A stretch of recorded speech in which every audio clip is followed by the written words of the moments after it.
코로나도 좀 잠잠해지고 그리고 연말연시가 다가오면서 뭐 회식이나 술자리를 즐기시는 분들도 많은데요. 그래서인지 이 자유로움을 만끽하기 위해서 거리로 많은 사람들이 나오고 있습니다. 코로나 엔데믹으로 인한 거리두기 완화는 물론 한 해가 마무리되어가는 요즘. 거리에는 기분이 좋아서 혹은 아쉬운 마음을 달래기 위해 마시는 음주가 과해진다면 우리의 뒷모습은 어떨까요? 그 안타까운 현장을 찾아가 봅니다.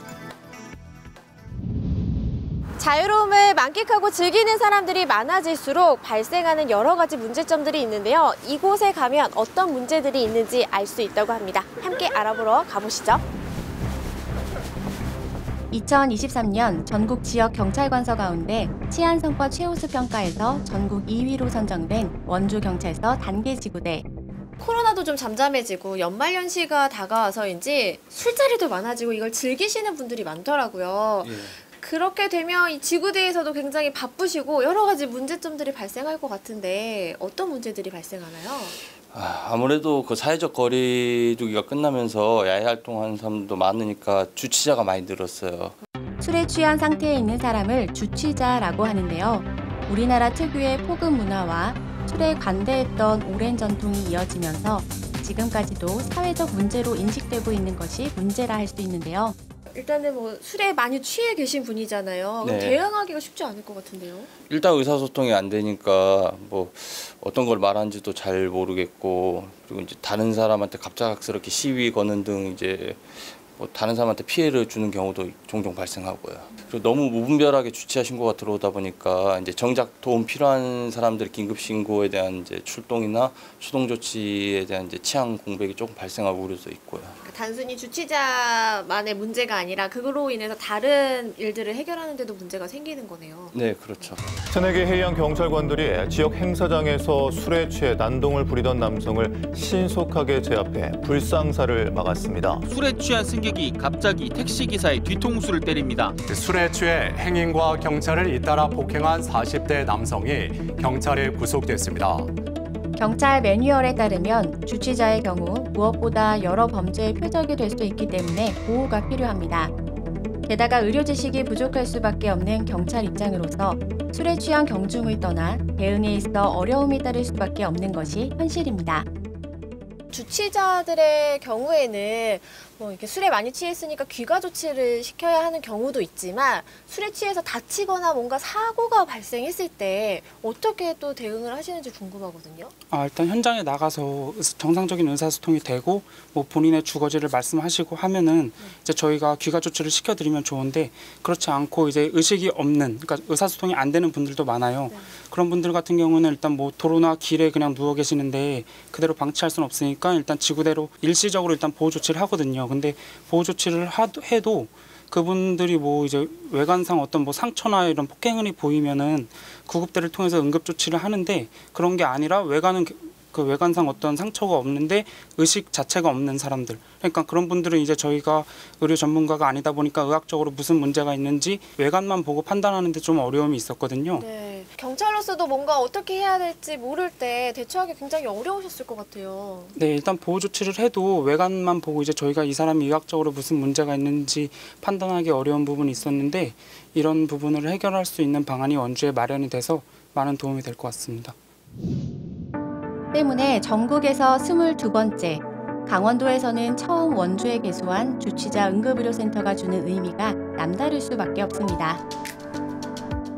이번 주취자 응급의료센터를 설치 운영하게 되면서 범죄와 사고에 노출된 주취자 등을 안전하게 보호할 수 있는 협조 체계를 구축하게 된 데 대해서 아주 매우 기쁘게 생각합니다. 특히 우리가 지난 코로나 위기 극복을 할 때 정말 의료진과 교시할 간의 진짜 협업을 통해서 어떤 함께하는 공유하는 그런 마음이 더 강해졌던 거 아닌가 생각을 하고 있습니다. 하지만 강원도의 취약한 의료 인프라도 걱정입니다. 가뜩이나 응급환자 치료 인력도 부족한 것이 현실인데 주취자까지 몰리면 응급실 대란을 피할 수 없을 것이란 우려 섞인 목소리가 벌써부터 나오고 있기 때문이죠. 병원이라는 곳에는 응급 환자들도 굉장히 많이 찾아오잖아요. 네, 그런데 네. 주치자들까지 이렇게 몰리게 되면 사실 치료나 이렇게 환자들을 위한 여러 가지 어려움이 있지 않을까 하는 걱정이 되거든요. 뭐 그런 우려가 없지는 않은데요. 사실 만취자분들이 여러 가지 범죄뿐만이 아니라 건강상에도 의료 위기적인 측면도 있을 수가 있거든요. 사실 경찰서에서 그걸 관리하다 보니까 사회적으로 또 여러 가지 문제가 된 적도 있습니다. 이번 기회에 이런 주치자를 위한 응급의료센터를 개설함으로써 그러한 우려되는 점이 많이 해소되고 사회 안전망 측면에서 보다 안전한 사회 그런 일환으로 저희 병원이 어느 정도 기여를 할 수 있을 것 같습니다. 범죄나 안전사고에 노출된 주치자를 대상으로 의료진으로부터 1차 진료를 받은 후 상주경찰관이 주치자의 안전귀가를 돕는 역할을 하게 되는 주치자 응급의료센터는 지난 11월 15일 개소 이후 업무를 시작했습니다. 응급실에서 이렇게 진료를 보다 보시면 주치자분들을 많이 만나실 것 같거든요. 네. 쉽지 않을 것 같아요. 뭐 일단 제일 큰 것으로는 일단 주치자분들 같은 게 협조가 어려운 경우가 많아서 이제 정상적인 문진도 어려울 때가 많고 이제 진료가 어려울 때가 되게 그런 경우가 많고요.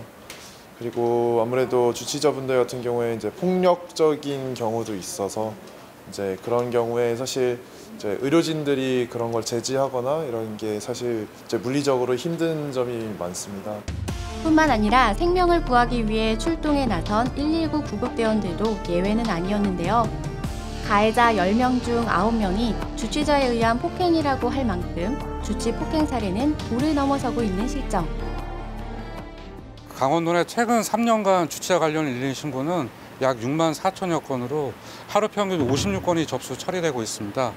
이 중 도내에서 인구가 가장 많은 원주가 약 1만 4천여 건으로 가장 많은 비중을 차지하고 있습니다. 이렇다 보니 가장 먼저 원주에 주치자 응급의료센터를 신설을 추진하게 된 것입니다. 이 주치자 응급의료센터가 생김으로 인해서 이제 의료진과 경찰이 협업을 하는 거잖아요. 그로 인한 이점들이 정말 많을 것 같아요. 예, 일단 주치자를 보호하는 데 있어서 의료진의 도움을 받을 수 있고요. 일단 그 병원에서도 응급실에서 폭행 사례가 다수 있습니다. 의료진을 상대로. 이런 거를 저희가 즉각적으로 예방할 수도 있고 대응할 수도 있고 이런 점에서 협력이 된다고 볼 수 있습니다. 지난 11월 15일 주치자 응급의료센터가 개소한 이후 지금까지 총 6명의 주치자를 보호 조치를 했는데요. 다가오는 연말을 잘 보내기 위해서는 과도한 음주보다 가족들과 함께 조용히 보내는 연말을 우리가 실천해야 하지 않을까 싶습니다. 주치자들의 안전을 위해서 이렇게 응급의료센터가 문을 열었다는 건 사회적으로 안전을 보장받을 수 있다는 참 좋은 점이긴 하지만요. 그 전에 우선돼야 할 건 바로 시민들의 올바른 음주 문화가 아닐까 싶습니다. 지금까지 도내에서 처음으로 개소한 주치자 응급의료센터에서 리포터 이지은이었습니다.